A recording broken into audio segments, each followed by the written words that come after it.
when it comes to resilience. Our next guest is a trailblazer. Please welcome the founder of Digital and Savvy, and of course the author of the 7 Rules of Self-Reliance. Maha is our guest co-host here today. Maha, great to have you back on the show. Thanks for joining us. Nice to see you again, Tom. Nice to see you. Congratulations with the new book as well, 7 Rules of Self-Reliance.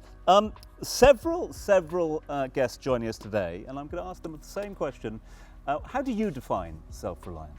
Yeah, it's a great question. Self-reliance is not about being independent and I'm going to rely on myself because I know things.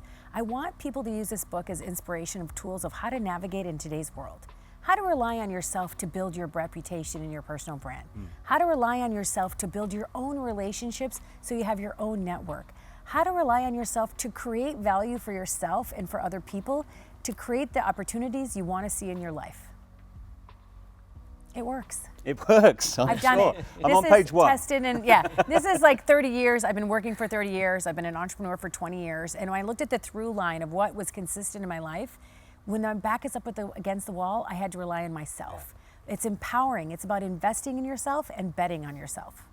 Mom, I'm just curious though, when you came out with this book, I'm guessing it wasn't an overnight thing where you actually sat down and said, you know what, I'm a self-reliant, successful person. I'm sure this is something that developed over time. Of course. At what age do you think did you turn it on for yourself, or you started to become a bit more self-reliant, mentally strong?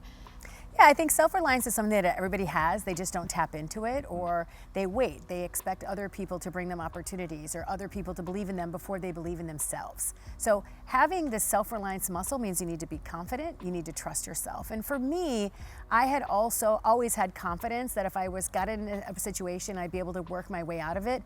But I needed to learn things. I needed to have skills. I needed to have experiences. I needed to have relationships. And I think at a very young age, I was like, okay, I don't know all the answers. I'm gonna need to get help. And if you're self-reliant, you have that level of self-awareness. What am I good at? What are the things I'm missing? Who can help me get to the next level or to improve myself so that I can rely on myself more? That's cool. Yeah. So Maha, do you know what I was thinking? It's really difficult because a lot of people are just stuck in their ways, right? Yes. So it's trying to get out of the old ways and into the new ways. Yes. So you've got 7 rules there. So Yes. I'm assuming there's one every day, right? No, Is not that- one so every day. how- That's actually a good idea. I never even thought of it like that. No, I think one of the rules of the book is called rule number 3, don't be a waiter. Don't wait for people to bring you opportunities. Don't wait for the right moment or opportunity or all your ducks to be lined up in a row. Don't wait for permission from other people. Don't wait because you fear failure. Don't wait because you're waiting for permission from others. If you have something you care about doing, whether it's your current job, a side hustle, a hobby you want to learn, don't be a waiter. And that's one of the rules of the book that I feel a lot of people will resonate with, because I myself was a waiter. I was waiting for someone to give me a promotion. I was waiting for someone to bring opportunities to me, when in fact, if I just invested in myself to get skills and experience, I can go do them myself. How important is it to be mentally agile and to sort of concentrate Key. on that mental agility? Is it? Key. Part of being self-reliant is being able to navigate any situation, being adaptable, being agile, being able to pivot. You know, it's like doing maintenance on a car while it's driving down the street. You got to be able to think on your feet. And to do that, you have to learn things, you have to be curious, and you have to be relevant with what's happening in culture. Well, you were talking about waiting earlier on, but Yes. obviously there are a lot of us that we have our own little shortcomings, Yes. right? How did you turn that shortcoming of yours to say, you know what, I'm gonna work on this? What did it take for you to admit that it was a shortcoming and then work on it? Yeah, I think it's, we all have limited beliefs in our minds, right? For me, I'll tell you a good example just in my story. Like, I am 100% Egyptian, born, raised in the US, lived in the US. I stood out. I was the brown girl in my class. I was wanting to fit in, not stand out. And I said, okay, what can I do to take that, not shortcoming, but just difference of what I had and make that into my superpower? How do I help do business between the UAE and the United States? How do I use my understanding of both American culture and the Middle Eastern culture, the language, the nuances, the religion of how we operate? So try to take those if there's a struggle, turn it into a strength, take a difference and turn it into an opportunity. I've had that recently, I must admit, where you have to force yourself to turn struggles into strengths. Yes. Negatives into positivities. Yes. and it's the day-to-day life experiences. But yeah, how have you done this and achieved this? Because this is something that people need to know through the hard times. How do you change? Yeah. How do you push through? First, don't overthink things. I think we tend to kind of overthink things in our heads.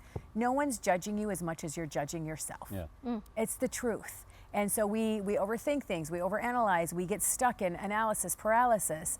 But you know what I say is make a decision with the information you have at that time, and then make the next move and the next move after that. Don't overthink like the 2 steps forward, worrying about what may happen. Focus on what you can control. And I feel one of the reasons I wrote this book is I want people to know they're the power. They have the ability to make the change happen that they want to see if they understand these rules. One of the rules of the book is investing in yourself. One of the rules of the book is be a long-term player. We live in a world where we want instant gratification. We want things now. We want to tap to pay and get out. We want to download the whole season. We don't want to wait for 3 seconds for a video to load, right? Yeah. What if we decided to not give because we were expecting something in return? Do good. Put deposits in other people's trust banks. Think long term. Think maybe if I serve this person time and time again, there might be a potential for business at the end of it. Or there might be an outcome where I can then ask for something because I've made so many deposits, then I can make a withdrawal. What role does reputation play when it Key. comes? Really? Key. Because if you invest in building your reputation, then you will have a strong name. People will recommend you for jobs, for opportunities. You'll get recommendations for customers. Word of mouth is key in this market, right? We think a lot about that. And a lot of people think of the term personal brand, which is the largest chapter in the book. Your personal brand is not your personal life. Your personal brand is not about self-promotion, it's about idea promotion. If you invest in your personal brand, i.e. reputation, you'll be able to get those doors open for you, to build those relationships, to connect with others through stories and bring value to other people.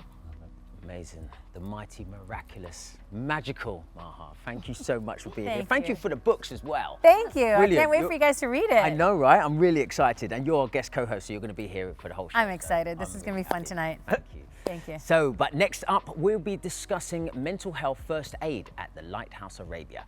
But before that, let's meet our very special performer for tonight. Who is it?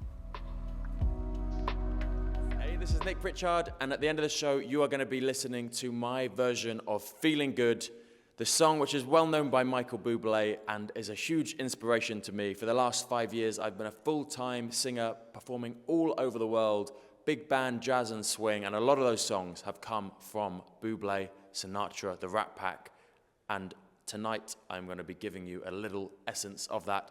So be sure to tune in at the end of the show. I look forward to seeing you then.